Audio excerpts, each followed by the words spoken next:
আসসালামু আলাইকুম। বর্তমান সময়ের বেশিরভাগ একটা সমস্যা হচ্ছে রিস্টার্ট প্রবলেম। আর এই রিস্টার্ট প্রবলেম আসে ব্যাটারির ফিউজ থেকে। এই ফিউজটা চেঞ্জ করে দিলে এই সমস্যা দূর হয়ে যায়। এই সমস্যাটা আপনারা কিভাবে বুঝবেন যে এটা ব্যাটারি থেকেই সমস্যা? তো এর কয়েকটি কারণ হলো, ইউটিউবে ঢুকলেই চলতে চলতে বন্ধ হয়ে যায়, বা ফেসবুকে ঢুকলেই চলতে চলতে বন্ধ হয়ে যায়।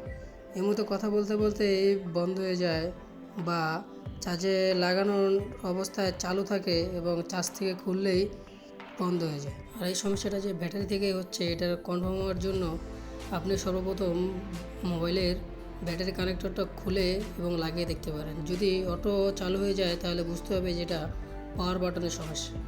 আর যদি না চালু হয় তাহলে বুঝতে হবে যে এটা ব্যাটারি থেকে সমস্যা। কয়েল তার যদি এক ভাগে দেন তাহলে হয়তো কয়েকদিন পর আবার রিস্টার্ট সমস্যা দিতে পারে।